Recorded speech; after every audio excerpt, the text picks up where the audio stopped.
Okay, now we're on part 2, so let's do it. This is part 2 of the Clorinde's request. Still, if we are going to hunt the monsters, we need to know where to find them. Can you give us any leads? All I know is that the area outside the city is dangerous. I'm afraid I can't point you toward a specific location. Oh, although, if you leave the capital through the main gate and follow the road, you should run into a group of guards. They might know more about where to find the monsters. I see. We'll go look for them then. All right, be careful. Oh, and one last thing. The monsters outside the city are just part of the problem. There are evil sorcerers inside the city as well, so be on your guard. They're actively working with the monsters, and have corrupted the court ministers with malicious magic. They're the reason why, even inside the city, everything has been a giant mess. Even one of our kindest ministers has turned into a boorish and unreasonable figure, interested in nothing but enacting laws that exploit the people. Who knows how much longer we'll be able to go on like this. Talk about being stuck between a rock and a hard place. I feel bad for him. Maybe we should try to cheer him up? Hey! Not everything can be solved with food. I appreciate your kindness, but for now, it's more important to focus on the crisis at hand. Brave hunters, I leave the future of this kingdom to you. Sure. What the hell? The fuck? Oh, what's that?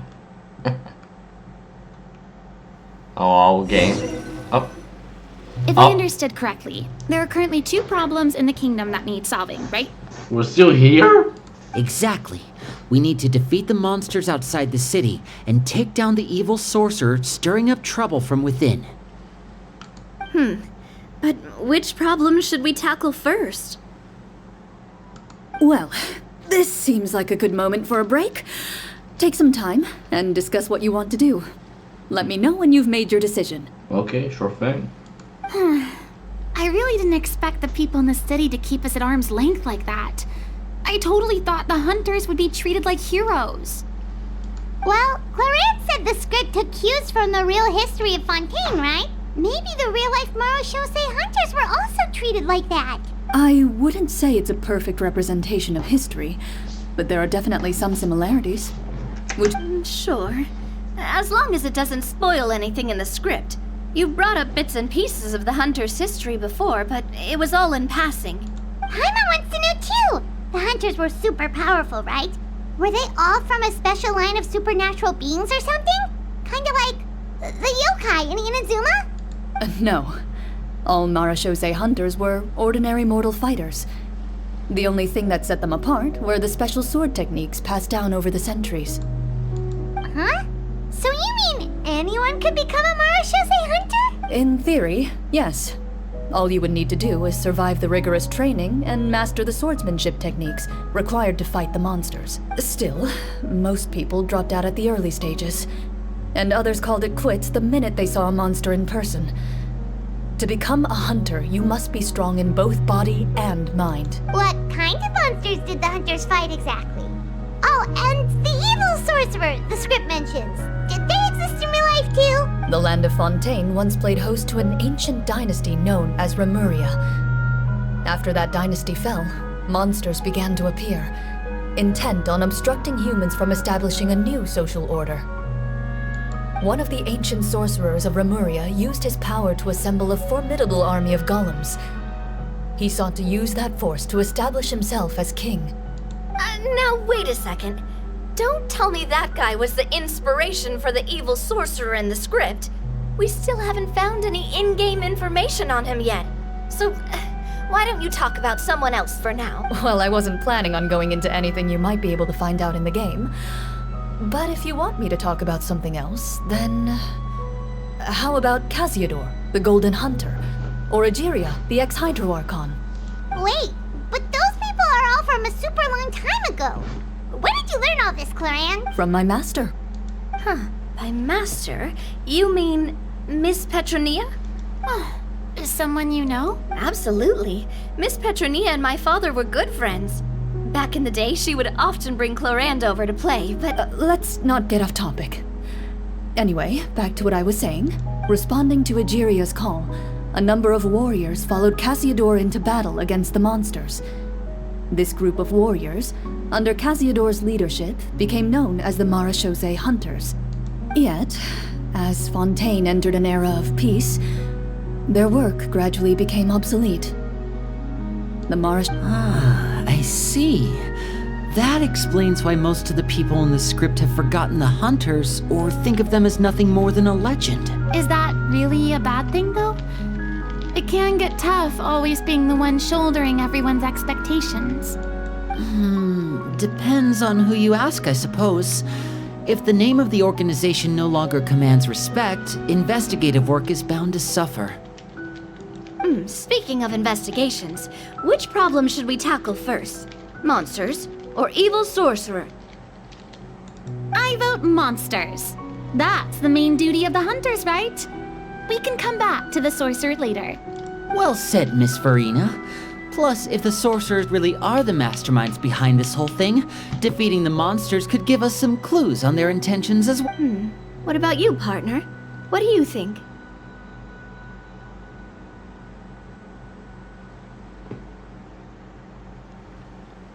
I mean, you're not wrong. But those characters are usually the ones pulling the strings behind the scenes. More often than we don't want a total party kill on the first day, right? And with Clorinde as the then it's settled. All right. After some discussion, you decide to turn around and head out of the city.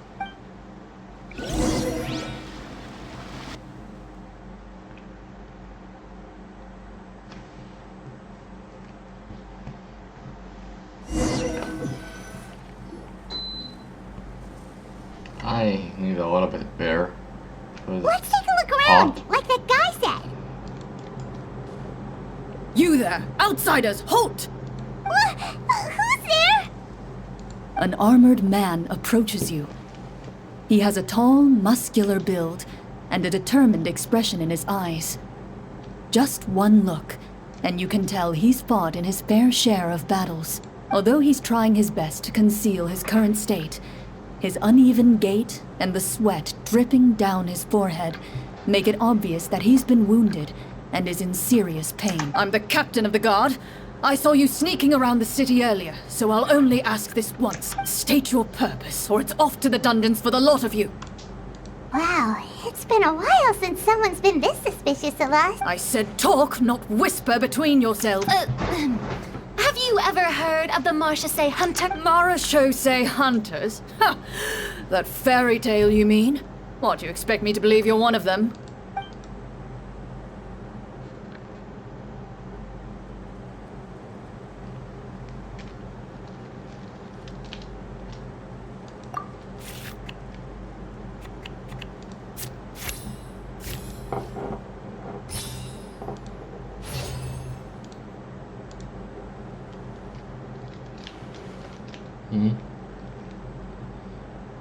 Using your knowledge of medicine, you're able to deduce that the injury on his calf was a monster's doing, and the wound has already begun to fester. As you check him over, he looks at you with suspicion and retracts his injured leg further back. I'm a doctor by trade. Please let me redress your wound. You don't have to suffer like this. The man appears somewhat disgruntled at having been exposed, but soon relents and raises his leg for you to take a better look. He allows you to apply a poultice of specialized medicine to the wound, and it appears to bring him much relief. The tension in his brow eases. Oh, right. Guess you lot might actually be real Marechaussee Hunters after all. In any case, you've successfully treated my wound. So, what do you want to know? Do you know where we can find the monsters? Or the other guards who are fighting them? He informs you of the various locations where monsters have appeared. He looks in that general direction with a pained gaze, as if a thin, invisible thread is pulling on his wound. Some of our new recruits have never even dealt with a petty thief, and now they're out there fighting monsters. If it weren't for this cursed leg. Oh, please, sir. Don't get too worked up. You need to focus on your recovery. Hearing you say that, a glimmer of hope flashes in his eyes. But it disappears almost as quickly as those monsters aren't easy to deal with. I just hope all the guards will be... Based on what the captain said, the monster should be right up ahead. Let's go. Hopefully we're not too late. Oh. Those are the monsters. As you approach the battlefield, you see numerous people lying by the side of the road. They appear to be dressed like guards. Their faces are filled with desperation and terror. Some are screaming and cursing in vain, as if still trying to banish the monstrosities they saw from their minds.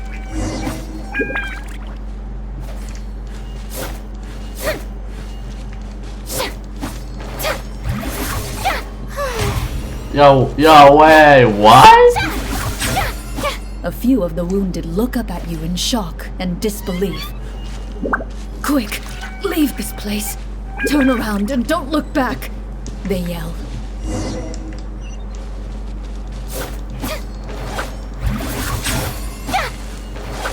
Bro, why in the hell my hero knows so old? What the hell? Yeah, are those stupid monsters around? I have to kill them all. I know this place even exists.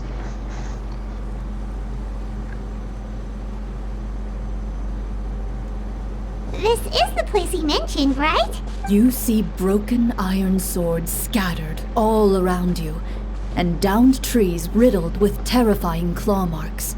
All the signs point to one thing. A truly devastating battle just took place here. Be on your guard, everyone.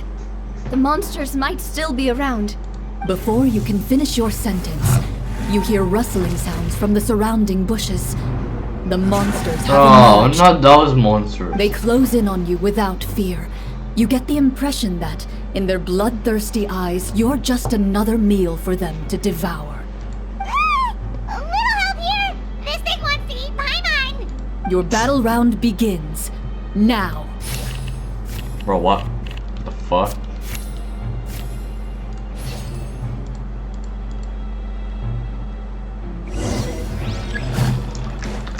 Now, what is ass? What is asshole? Wait, bro, what is guy? So much edge. Time to shine! Oh my god!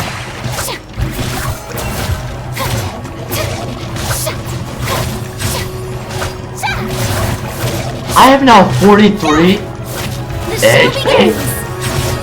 43,000 HP. 45. What the hell was right now?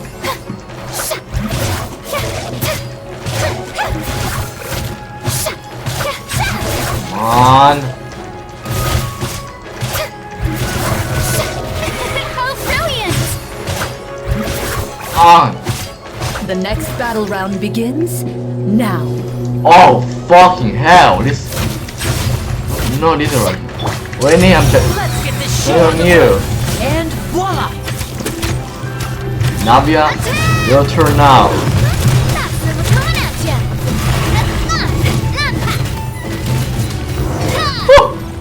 Easy. The monsters let out a terrifying roar of anger and resentment before dissipating into thin air.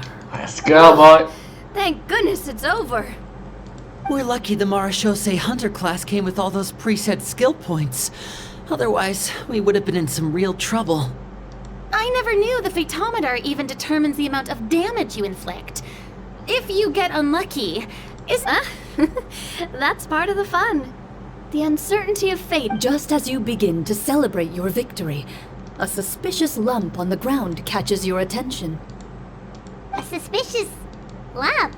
I walk up to it, crouch down, and begin to carefully examine it. I've still got my right glove on, so... As you investigate the mound, you discover that with the monsters gone... Whoa, it's a treasure chest! And let's lay down. What? Why now going back? Oh my gosh. With everyone's help, you successfully excavate the wooden chest from the ground. Even without opening it, you can tell from the mora and jewels scattered around the chest that it must contain quite the fortune. Makes sense. We worked hard for this. Let's open it and we can share what's inside. I can understand your excitement, Paimon, but think about it. Doesn't it seem like there are people out there who need this treasure more than us? Yeah. Think about all the people suffering in the capital. Or all those guards who got hurt fighting the monsters. Wouldn't it be better if we gave the treasure to them? Wait, is that how it works? Paimon thought since we were the ones to dig it up, we could just take it for ourselves. Well, let's put it this way. Any decision you make during a role-playing game can impact the future course of the story. But would the people really believe us?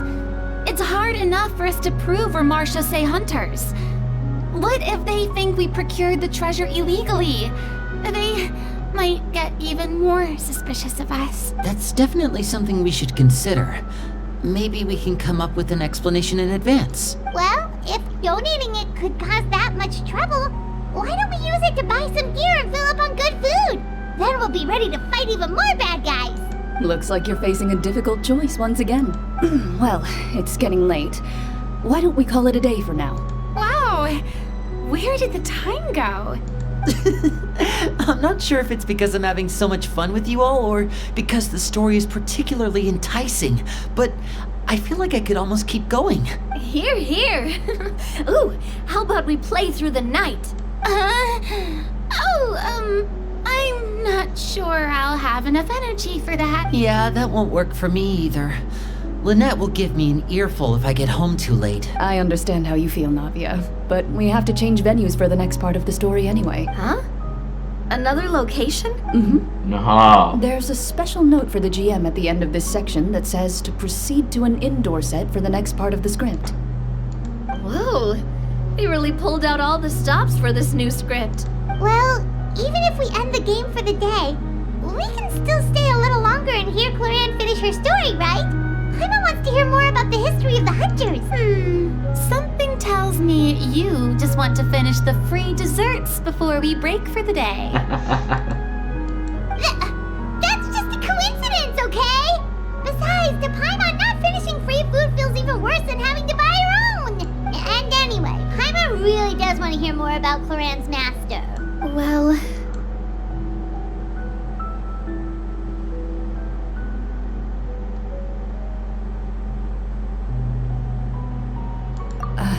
It's nothing.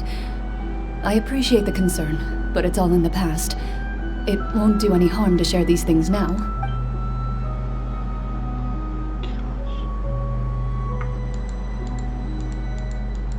What the? My earliest memories are of living with Master. According to her, she saved me from certain people of ill repute. My birth parents had left me behind some time before that. What a heavy beginning for a life story. Master was a fascinating individual, if inexperienced in the ways of raising children. My first ever toy was a short sword, although I suppose it wasn't so much a toy as something Master removed from her waist and handed to a noisy child in need of distraction. Wait, so she handed an actual sword to a child? Isn't that dangerous? Did you hurt yourself? Of course I did. I cut my palm and bled quite a lot. But Master was not concerned. She just stood there and casually lectured me about it. See, that's what you get for not holding the sword properly, she told me. She then crouched down next to me and said, "Give me your hand. I'll teach you to bandage this wound. After that, it's time to learn how to truly hold a blade." Excuse me for asking this, Clorinde, but how old were you exactly when all this happened? Probably around, 3, give or take. 3? Isn't that when most kids are still struggling to hold a fork?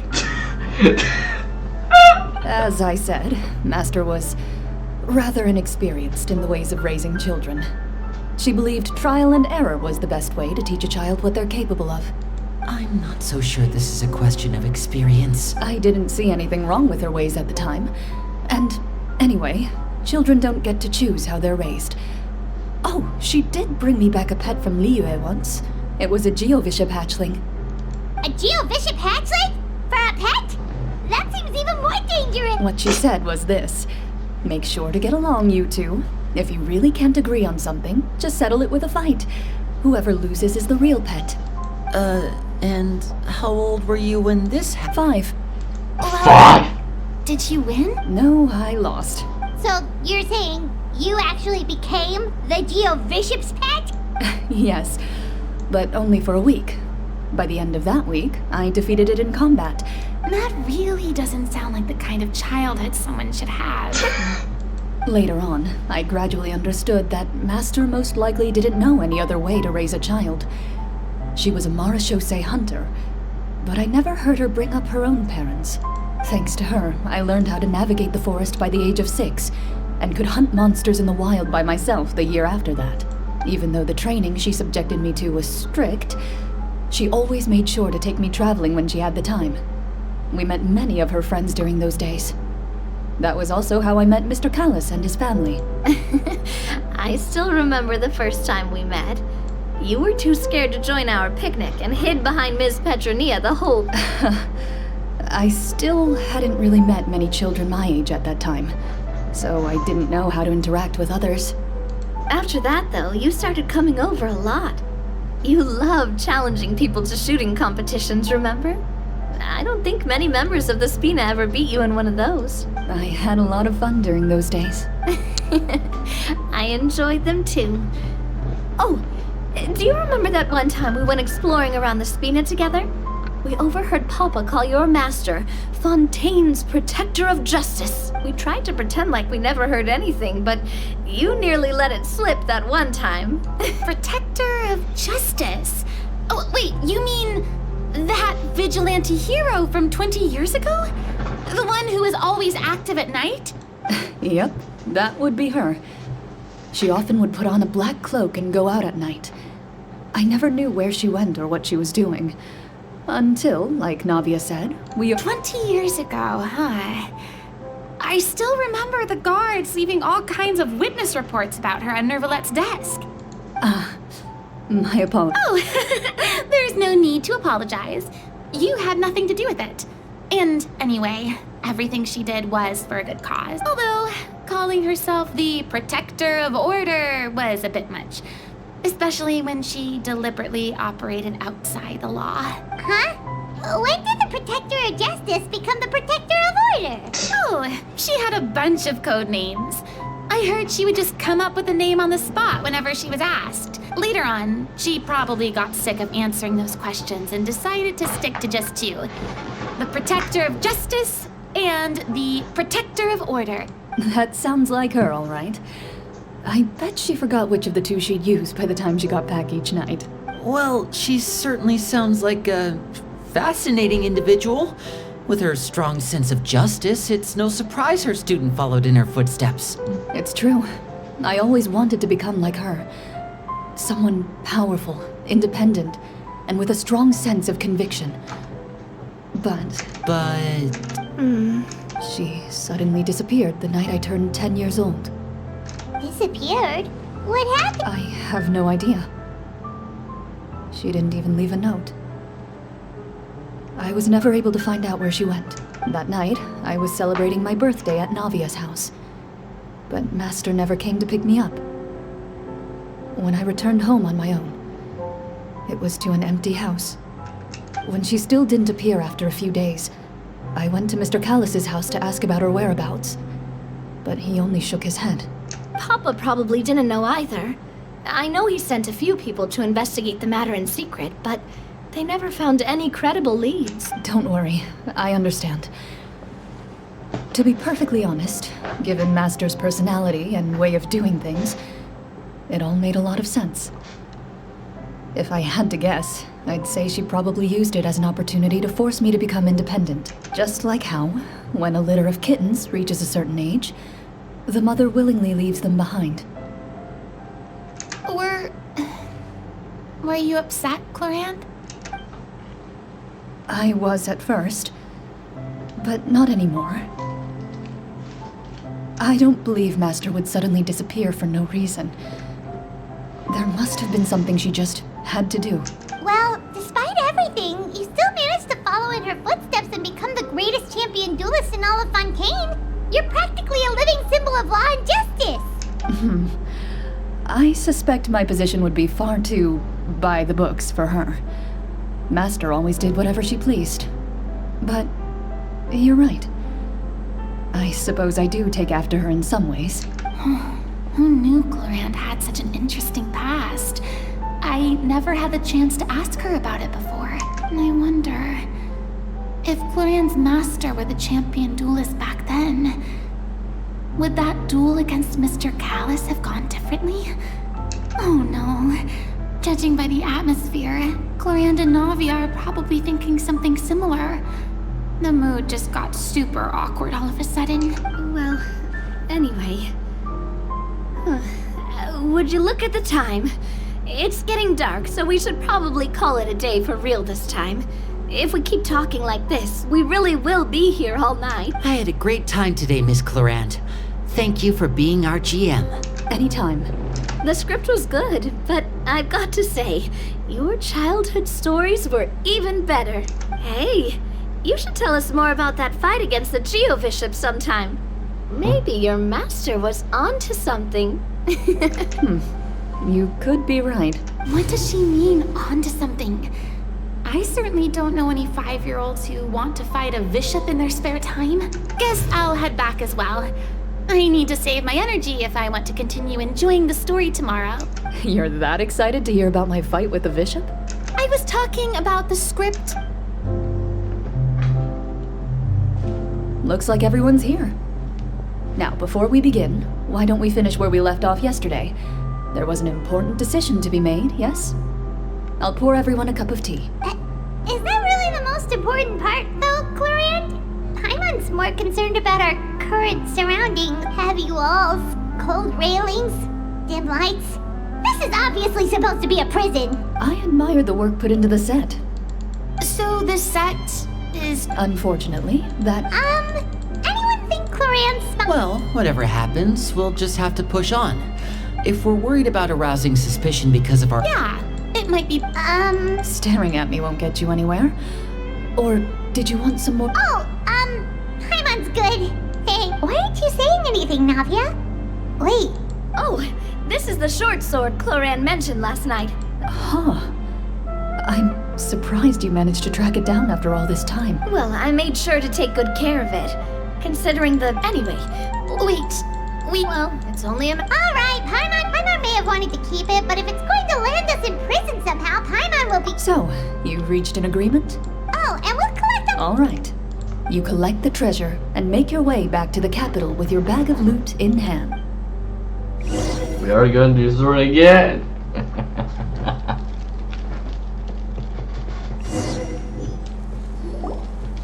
The city is still shrouded in a gloomy, oppressive atmosphere, but your spirits are surprisingly high. In places where sunlight struggles to reach, you generously share your wealth with the children, the elderly, and the poor in urgent need of help. Thank you, kind soul. The elderly woman's look of gratitude follows you as you walk away, her eyes never leaving. She's probably... Should we go find that man again at the square? Oh, good idea! Just as you start to